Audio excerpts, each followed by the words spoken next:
Gold is the softest and most malleable metal. It can be pressed extremely thin, crafted into various shapes, even drawn out to form a fine wire, and all without breaking. Gold isn't affected by water or oxygen as many metals are, so it doesn't rust or tarnish either. Most gold comes from lode deposits, also called vein deposits, concentrations of gold and other metals in the cracks of rocks. Lode deposits require hard rock mining, the process of removing gold-bearing rock, called ore, by drilling and blasting.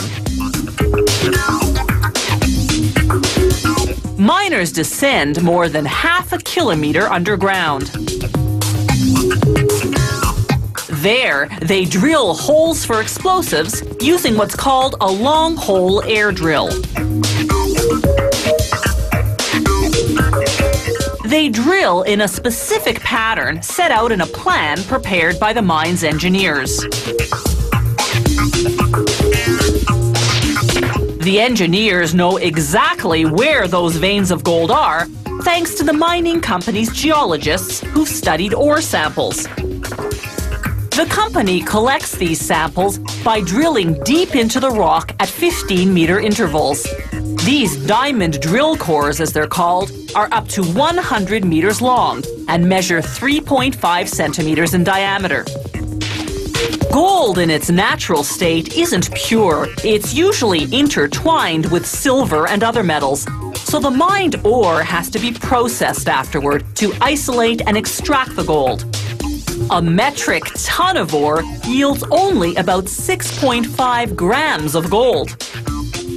After blasting the rock apart with explosives, miners use what's called a muck machine to transfer the ore to cars headed to the main shaft and then above ground to the mill.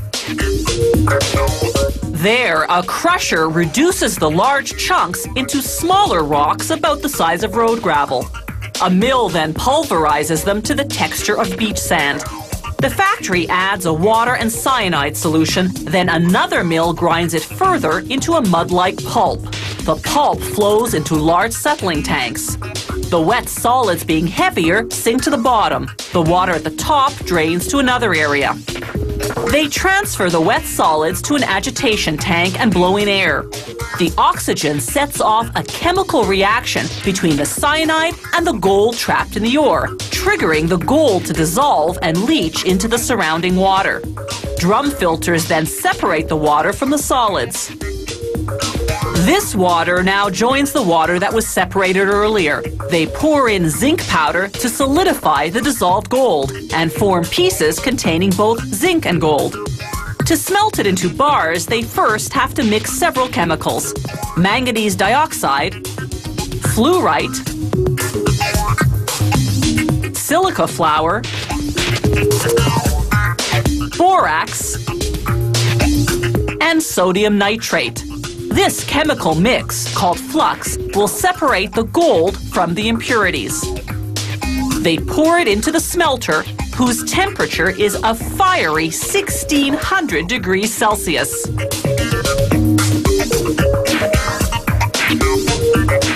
They rotate the smelter so that the contents heat evenly.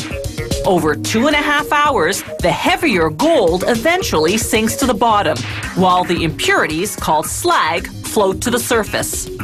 They pour out the slag, taking a sample to make sure it contains no gold. If it does, it goes back in until it's gold-free.